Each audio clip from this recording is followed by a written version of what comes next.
박보미 TV. 박보미 TV.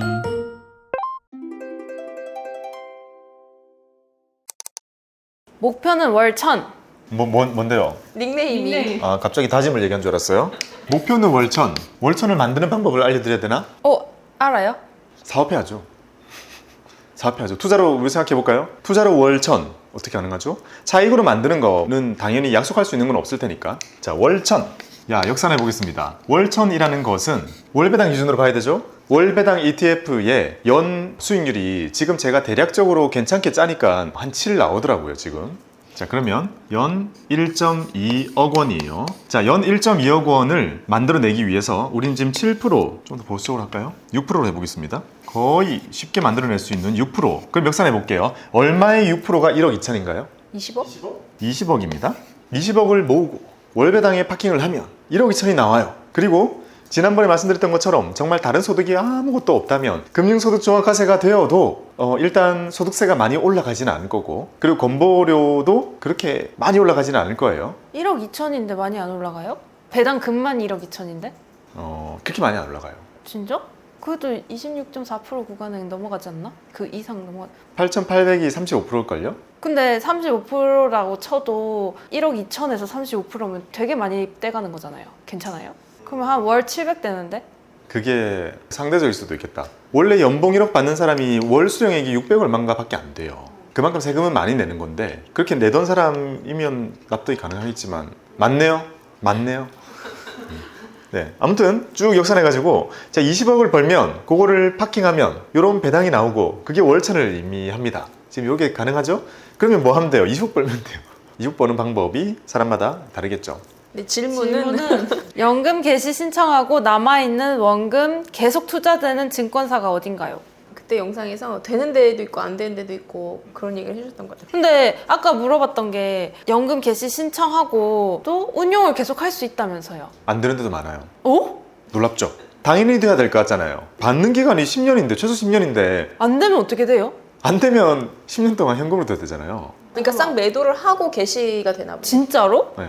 충격이죠. 그래서 지금 제가 어떻게 말씀드리냐면, 그 증권사를 다 제가 일일이 확인할 수는 없어요. 왜냐하면 지금도 전산 개발이 많이 되고 있으니까. 근데 저도 안 되는 증권사들, 그런 데가 상당히 많다는 사실에 많이 충격을 먹어서 본인 증권사의 고객센터에 확인해서 안 되면 연금 수령 직전에 이전하세요. 옮기세요. 그러니까 제가 여기서 말씀드려야 될 수 있는 부분은, 일단 대형 증권사들은 웬만해서 다 돼요. 다 되는데 내가 이용하고 있는 증권사가 대형사가 아니어서 안 될 수 있잖아요. 이럴 때는 방법은 되기를 기다리는 수밖에 없는데, 그거 어느 세월이 기다려요. 그리고 다 되는데 거기서 있을 필요 없잖아요. 이전하세요. 이전에 대해서 그냥 알려드릴게요. 자, A 증권사에 연금이 있습니다. 요거를 B 증권사에 연금으로 옮기는 건데, 이때 올 매도를 해요, 결국에는. 그리고 스마트폰으로 들어가서 이전 신청 이렇게 하면 이렇게 가요. 그리고 여기 현금으로 들어와진단 말이에요. 여기서 이제 새롭게 매수를 하면 돼요. 자, 이 차이에서 제일 큰 특징이 뭐냐면 연금 이전 제도라는 거잖아요. 분명히 A에서 지금 올 매도하고 이 계좌는 사실상 눈에 보이는 거는 해지예요. 근데 16.5 기타소득세를 물지 않아요. 해지할 때는 기타소득세를 내지 않고, 그 다음에 가입 연수 있잖아요. 요것도 이어집니다. 이렇게 넘어가면. 근데 이제 체감상은 완전히 해지하는 것 같아가지고 해지라고 생각하는 사람도 있지만 해지가 아니에요. 옮기는 거예요. 또 한 가지, 이게 다 팔고 옮기는 거네요 하면서 사람들이 어떤 실수를 하냐면, 여기 들어가가지고 해지 신청을 먼저 하는 거예요.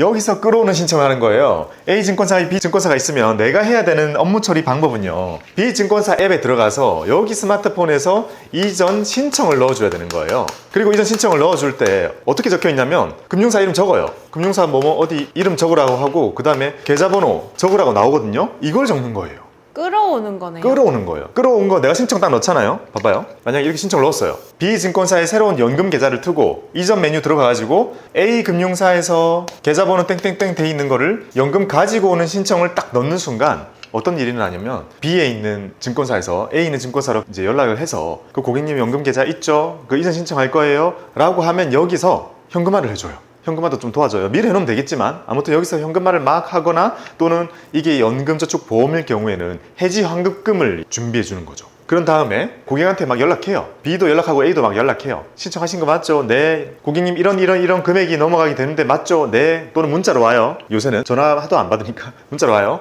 그거 이제 확인되면 여기서 현금을 싹 넘어갑니다. 그럼 여기서 이제 매수를 해주면 되죠. 자, 이렇게 해서 매수하고 나서 신청하세요. 수령 신청. 왜냐? 수령 중에 투자를 하는 것의 여부는 너무 중요해요. 근데 안 되는 데가 지금 봐봐요. 깻잎 표정 봐요. 그게 안 되면 말이 돼요? 이런 느낌이잖아요? 저도 그랬어요. 저는 사실 대형사를 다녔으니까 다 된다고 생각했던 거거든요. 안 되는 거 많아요. 근데 안 되는데 너무 그렇게 제가 다 안 되는 데 얘기할 수는 없으니까 대형사 다 돼요. 대형사는. 대형사 하면 뭐 어디예요? 그 단순히 덩치로 보면 미래셋, NH투자증권, KB증권, 삼성증권, 한투, 그 다음에 신한금융투자, 뭐 하나증권 이런 데 다 커요. 네. 그 정도만 해도 충분할 겁니다. 다음 미치겠구만. 아이디예요? 목표는 월천부터 약간 수상한데 뭔가 하고 싶은 얘기 하는 거 아니에요? 미치겠구만. 느낌표 없는데요? 선생님의 감정이신가 봐. 질문. 개인연금과 IRP 두 가지 다 투자하고 있는데 IRP는 퇴직금 없이 개인 납입도 들어가고 있습니다. 그럼 55세 연금 계실 때 둘 다 개시할 수 있나요? 아니면 개인연금 인출하고 IRP 개인 납입금 인출하고 그 다음 퇴직금 인출하고 이렇게 분리되나요? 마음대로 할 수 있잖아요. 네, 마음대로 할 수 있습니다. 한도만 맞추면. 근데 이게 연금저축이랑 IRP 둘 다 개시했을 때 둘이 합해서 1,500 연간 한도, 개인 한도 맞춰야 되는 거예요? 둘 다 저축금과 수익금이면. 그러니까 55세에 연금 개시할 때 둘 다 동시에 개시할 수 있냐 이건 것 같은데 그거는 가능하다. 근데 게시하면 안 되죠. 그렇게 하면 1,500 바로 걸릴 거 아니에요. 그러니까 가능은 하잖아요. 금액 조금씩 받아야겠죠? 금액 조금씩 받을 거면 두 개 동시에 할 필요가 없어요. 자, 미치겠구만님 질문 주신 게 첫 번째는 이제 많이 지겹다 우리. 자, 세액공제 받은 연적. 두 번째는 퇴직 IRP가 아니에요. 퇴직금을 받은 IRP가 아니라 저축 IRP입니다. 이거 굳이 이름을 붙이면 저축 IRP라고 불러요. 저축 IRP일 경우에는 세액공제 받은 연금이랑 그냥 다 겹치고 다 걸려요. 그러면 1,500 한도 그대로 다 둘 다 걸린다 했잖아요. 그러면 잘 생각해봐요. 이거 수령하고 동시에 이걸 수령할 필요가 있나요? 없어요. 왜냐? 기본적으로 지금 125만 원, 즉 1,500 한도 바로 걸려요. 돈이 조금만 더 많다면 이렇게 하지 말고 둘 중에 하나만 수령하고 나중에 끝나면 이거를 수령을 해야겠죠. 이거는 저축금이기 때문에 연금저축이랑 그냥 거의 똑같다 보시면 돼요. IRP는 퇴직 IRP만 지금 퇴직 IRP랑 우리가 또 많이 다르게 생각하는데 지금 이분이 살짝 헷갈리셨던 건 연금저축이랑 IRP랑 속성이 다르니까 같이 신청하면 좀 괜찮지 않나? 라고 했는데 이럴 경우에는 그냥 나을 게 없어요. 근데 어떤 경우에는 낫냐면 연저가 있어요. 이번에는 퇴직 IRP가 있습니다. 퇴직 IRP가 있잖아요. 자, 그러면 연저에서 먼저 125만 원 이렇게 탔어요. 요거를 동시에 신청해서 여기서 플러스 100씩 더 받아가지고 이렇게 탔어요. 요거 괜찮아요. 1,500 한도 상관없으니까. 퇴직 IRP일 경우에 거기서 나오는 돈이 저축금과 수익금이냐 거기서 나오는 돈이 퇴직금이냐에 따라서 이게 달라지는 겁니다. 1,500의 한도는 퇴직금은 빠지니까. 그래서 많은 경우에 은퇴하고 나서 바로 놀고 싶다, 바로 돈을 많이 쓴다, 이럴 경우에는요 연금저축이랑 퇴직금이 들어있는 IRP를 동시에 수령 신청을 하는 게 낫다는 거죠. 왜냐면 300, 400 이렇게 받아도 요거 125만 안 넘으면 괜찮다는 거거든요. 어디가 헷갈리는 거예요, 깻님? 퇴직 IRP가 그러니까 연금 개시를 하면 월마다 나오는 그 금액도 마음대로 설정할 수 있다는 거예요? 한도 없이? 아까 한도 있다고 안 했어요? 그렇죠. 계좌별 한도는 있죠. 퇴직 IRP에 뭔데요? 한도는 공식은 똑같아요. 아 진짜? 그냥 연간 한도 1,500이 없을 뿐인 거예요? 네. 자, 여기서 뭐죠? 11 빼기 수령 연차 곱하기 120%잖아요. 자, 이 한도는 계좌별로 적용이 되는데 연전은 이걸 넘으면 뭐가 나오나요? 기타 소득세가 나오는 거고 퇴직 IRP는 이걸 넘으면 깎아주던 퇴직소득세를 다 뱉어내는 걸로 나와요. 그러면 요거 봐봐요. 퇴직금이 되게 크다면 1,500은 한도가 없으니까 뽑을 수 있는 돈이 크죠. 그러니까 이 연금저축의 125만 원 이 한도가 너무 작다 싶을 때는 퇴직금에서 넉넉하게 뽑았을 수 있다는 거죠. 보통은. 한번 계산해 볼까요? 만약에 퇴직금 1억이다 하면 1억 기준으로 하면 1,200이죠. 1,200. 1년차 1대. 그러면은 1억에 100만 원씩 뽑을 수 있는 거네. 네, 1,200이니까 100씩 더 더해지는 거죠. 그러면 연금저축에서 125, 퇴직금에서 100만 원, 여기다가 이제 국민연금 이렇게 배당주 더하면 이제 넉넉해지는 거죠. 깻님이 이게 궁금했군요. 해결됐죠? 자, 그러면 물어보신 게, 자, 첫 번째, 동시에 수령이 되나요? 네. 하지만 그럴 필요는 없다. 차라리 떨구는 게 낫다. 심지어 상황에 따라서 수령 신청을 여러 번 하기 위해서 연금저축을 일부러 여러 개 만드는 사람도 있어요. 그러니까 지금 이렇게 떨궈져 있는 계좌를 속성은 똑같잖아요. 떨궈져 있는 계좌를 같이 수령할 필요는 사실 없다. 그게 첫 번째 질문에 대한 답이었고요. 두 번째 질문은 뭐였죠? 만약에 동시에 안 되면 순서대로 해야 되냐였는데 근데 아까 말했다시피 연저랑 IRP 중에 하나만 이렇게 게시를 하는 게 나은데 만약에 부족해서 뭔가를 더 붙이고 싶다면 퇴직 IRP에서 뽑았어라. 자, 혹시 하나 더. 지금 여기 그림에서 보면 저축 IRP랑 퇴직 IRP가 완전히 구분이 되어 있죠. 그래서 저는 저런 식으로 수령을 하면 된다라고 말을 드렸는데 실제로 이런 경우가 있습니다. 저축 IRP를 열심히 이렇게 모으고 있다가 여기로 퇴직금을 받는 경우가 있거든요. 또는 IRP끼리 합쳐가지고 돈이 막 섞여 있는 경우가 있단 말이에요. 그때는 이제 이게 아니라 그냥 IRP가 되는 거고 여기 안에 다양한 돈들이 들어있게 되잖아요. 그때 나오는 순서는 세액공제 안 받은 원금이 제일 처음에 나오고 그 다음으로 나오는 게 퇴직금입니다. 그리고 그 다음에 나오는 게 세공제 받은 저축금과 수익금이 나옵니다. 그리고 그 IRP에서 나오는 돈 중에 세공제 받은 저축금과 수익금 그게 제일 마지막에 나온다 했잖아요. 걔만 1,500만 원 한도에 걸려요. 이제 근데 거의 웬만한 거 다 알아듣겠죠 이제. 예, 제일 어려워하는 부분이기도 하고 난이도가 높은 부분입니다. 이런 것들이. 퇴직 IRP는 합치는 게 낫지 않아요, 그럼? 퇴직을 만약에 여러 번 한 사람이면 한 계좌로 다 받는 게 낫지 않아요? 퇴직금끼리는 모으는 거는 좋아요. 근데 저축금이랑 합치면 별로예요. 자, 이런 것도 생각해 봅시다. 깻님이 나중에 더 시간이 지나서 깻님이 60세가 되었을 때 계좌를 4개를 갖고 있게 돼요. 왜냐면 퇴직금이라는 것도 생길 거니까. 자, 깻님이 갖고 있게 될 거는 이렇게입니다. 지금부터 붙게 되는 연저 있겠죠? 그 다음에 연저인데 세공제 받는 연저, 그 다음에 연저인데 세공제 안 받는 연저, 그 다음에 IRP인데 저축 IRP예요. 그 다음에 IRP인데 퇴직 IRP인 거예요. 언젠가 깻님도 우리 회사를 떠날 테니까 죽을 때까지 다닐지 않을 거 아니에요. 그것도 떠나는 거지. 죽어서 떠나요? 뭔가 소름 끼친다. 뭔가 구독자들이 약점 잡힌 거 있나? 약점 잡혀 있으면 당근을 흔들어 주세요. 자, 이렇게 4개의 계좌를 가지고 있게 돼요. 자, 지난 시간에 배웠던 것처럼 이렇게 연금저축 나누는 거는 절세를 위한 목적이라기보다는 개인의 선호도와 관리의 효율성에 맞게 선택해라고 했었고 이 뒤에 2개는 필수예요. 이렇게 하는 게 나아요. 근데 깻님이 얘기했던 거는 이직을 여러 번 하면 IRP 합치는 게 낫지 않냐? 여기서 계속 합치는 게 나아요. 그러니까. 여기다만 안 합치면 돼요. 왜냐? 보통 이게 2개 붙어버리면 묶을 수도 있잖아요. 묶어 놓으면 돈이 급할 때 만약에 몸이 아프다 진짜 급하다 뭐부터 깨야 돼요 여기서? 연저. 그쵸. 이거부터 돈 뺐어야 되죠. 아무것도 페널티 없으니까. 그 다음으로 2순위가 얘란 말이에요. 근데 이거를 묶어 놓으면 이거 깰 때 얘 뭐 물게 돼요? 16.5 뱉어내야 돼요. 이거는 뭐 뱉어내요? 퇴직소득 뱉어내잖아요. 원래 낼 거 세금 내는 거랑 세액공제 받았던 거 뱉어내는 거랑은 데미지가 달라요. 그러니까 요거는 합치면 안 됩니다. 그래서 요렇게 깻님은 4개 또는 일반적인 사람일 경우에 최소 요렇게 3개의 계좌는 나중에 당연히 가지고 있게 돼요. 요거 그냥 합치거나 이렇게 해서 막 머리 아픈 사람들 많을 거예요. 왜냐면 공부 안 돼 있으면 너 IRP 있니? 네. 제출해. 퇴직금 받아. 그렇게 될 수 있죠. 그러니까 내가 이직을 고려하고 퇴사를 할 건데 저축 IRP를 하고 있었다. 그러면은 퇴직금을 받기 위한 IRP를 따로 만드는 게 낫네요. 그리고 이후에 계속 또 이직을 만약에 하게 되면 퇴직금만 받는 IRP를 따로 고정해서 두는 게 좋은 거네요. 그렇죠. 그리고 또 하나 팁을 드리자면 IRP는 특이하게요. 여러 개를 틀 수 있으나 한 금융사에는 하나만 틀 수 있어요. 몰랐죠? 아니 그러면 연전은 한 금융사에 여러 개 할 수 있어요? 여러 개 살 수 있어요. 아 진짜로? 네. 연전은 저 대우증권에만 5개 있었는데. 근데 어째서 그래요? IRP에 그런 규정이 있어요. 한 금융사에 하나. 근데 어차피 금융사는 많으니까 여러 개를 틀 수 있단 말이에요. 근데 우리 채널의 구독자들이라면 더 그럴 수 있는데 계좌를 통합 관리하고 싶다. 한증권사에서. 한 증권사에서 그래서 쫙 해놨는데 IRP를 딴 데서 타야 되니까 불편하니까 같이 받거나 이런 거 하지 말라는 거예요. 그리고 또 하나 재밌는 건 IRP를 만약에 내가 연금 수령 신청을 하잖아요. 그러면 그 금융사에 트게 해줘요. 수령 신청을 하면 새로는 또 하나 틀 수 있게 해줘요. 없다고 가정해주나? 네. 그러면 제가 얘기했던 것처럼 10,000원 수령 걸어놓고 새로 트면 돼요. 퇴직금을 받은 거를 수령해가지고 10,000원 걸어놔야 될 거 아니에요. 10,000원 걸어놓고 그 다음에 그 증권사에 바로 하나 터요. 그리고 저축 계속 새로 또 해도 되죠. 근데 잠깐만, 퇴직 IRP 수령 게시를 해놓으면은 못 합치잖아요. 그 이후에는. 그 이후에는 못 합치죠. 자, 지금 깨알 같은 여러 가지 상식들이 계속 들어갑니다. 이제 알겠죠, 대략? 저거 필수네요, IRP.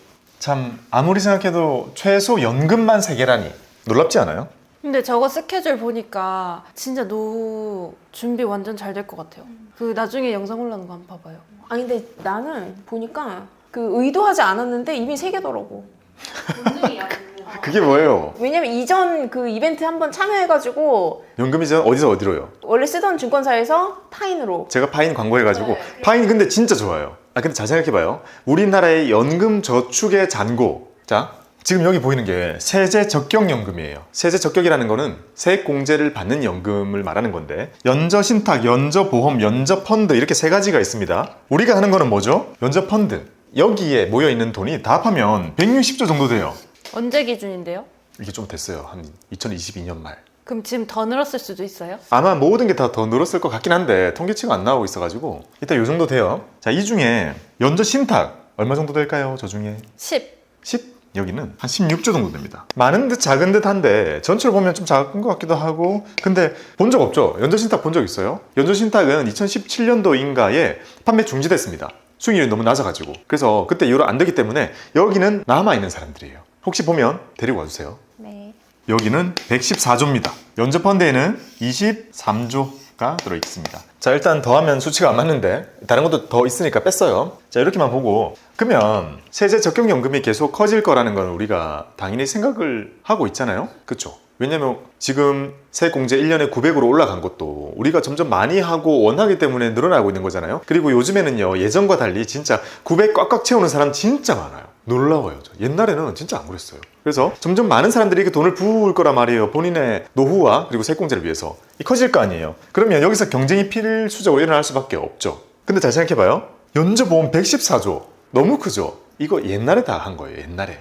그러니까 이게 진짜 인기를 끌던 시기가 있었단 말이에요. 처음에 연저가 생길 때 여기서 대부분의 그거를 확 일으켰단 말이에요. 근데 수익성이 좀 있으니까 끌어 올라왔던 거예요. 자, 연저 펀드는 이게 잘 생각해봐요. 펀드는 보수잖아요. 보수는 잔고에 대해서 일부를 받잖아요. 근데 연저는 쌓아가는 계좌입니다. 그 쌓이는 동안에는 수익성이 너무 없는 거예요. 이 증권사 입장에서는. 잘 생각해봐요.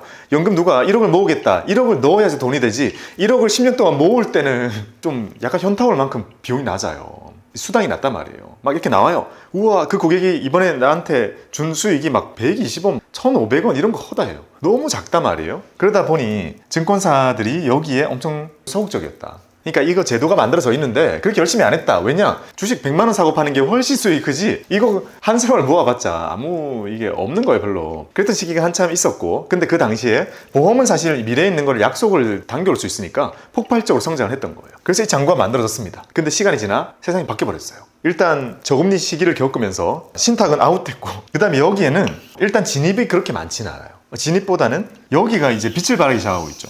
왜냐? 저 같은 사람이 있기 때문이고, 저 같은 사람이 있을 수 있는 거는요, 이 중에서 여기가 투자잖아요. 투자. 생투자잖아요. 생투자를 통해서 노후 준비를 하면 미래가 밝아진다는 미국의 사례를 우리가 그대로 실현을 할 수 있는 계좌가 됐잖아요. 그러니까 많이 올라가는데 제가 막 아무리 해봤자 여기 숫자 조금밖에 안 올라가잖아요. 근데 아직도 많은 거는 여기 있기 때문에 이렇게 오는 게 증권사 입장에서는 최고 아니에요? 이게 넘버원 아니에요? 아니, 신규로 이렇게 끌어올 수 있어요? 절대 못 끌어올 거 아니에요. 근데 아까 말씀드린 것처럼 누군가 와가지고 쌓아가는 돈이면 20년 동안 부어도 일단 증권사에는 계좌에 뭐 10만 원 들어있고 100만 원 들어있고 1년 지나도 1000만 원 들어있고 돈이 아예 안 되거든요. 근데 114조가 쌓여있잖아요. 이거 끌고 오면 대박인 거죠. 그래서 연말마다 어떤 게 생기느냐, 이걸 노리는 엄청난 연금 이전 이벤트가 있는 거죠. 그래서 제가 연말에 연금 이전 이벤트 가지고 와서 막 보여드리는 거고, 그때 파인 거 가져와서 보여드렸잖아요. 그거 보면 한 20만 원씩 줘요. 어렵지 않아요. 한 20만 원. 그러니까 몇천 정도 연금 있는 거 있으면 파인으로 옮기면 돈을 준단 말이에요. 그래서 그때 하셨던 겁니다. 그렇게 계좌가 파인께 하나 있고, 네, 연금저축도 이제 계속 넣어야 되니까. 원래 하던 거 있고, 그건 증권사 어디죠? 그거 신한인데 다른 데다 텄어요. 한 개는? 나머지 한 개 IRP. 저축 IRP. 그렇게 3개. 저축 IRP예요? IRP는 왜 있죠? 퇴사한 적 있어요? 그 연금저축으로는 600밖에 안 되니까 300? 아, 더 채우려고? 아무튼 지극히 정상적이네요. 그러면 지금 거기서 예를 들면 파인에 많이 들어가 있는데 더 붙지 않고 있는 거라면 또 이전을 한번, 파인이 싫어하겠다, 이 영상을. 그랬다가 연말에 파인으로 다시. 자, 아무튼 요 흐름은 증권사들이 너무나 좋아한다. 왜냐? 목돈이 이미 모였기 때문에 땡겨올 수 있기 때문에 증권사에 막상 있어 보면요, 연금 이전 이벤트가 엄청 큰 이벤트예요. 매년 되게 연말에 큰 블랙 프라이데이 것처럼 연말만 되면 야, 연금 이전 노다지다 막 할 때가 있어요. 왜냐면 저기 있는 많은 사람들이 오고 싶어 해요. 새로 부으려면 이 언제 돈 모으나 싶잖아요. 근데 자기가 모으던 게 있고 대략 한 10년 동안 부어 있으면 목돈이 되어 있으면서도 해지 환급금이 100%가 넘어요. 즉 부은 돈보다 큰 돈이 있게 되거든요. 그러면 이제 넘어오고자 하는 수요가 진짜 크죠. 자, 이렇게 계좌는 사람에 따라서는 4개 또는 3개 이렇게 관리를 하게 됩니다. 자, 미치겠구만님 됐고요. 박보미 TV 박보미 TV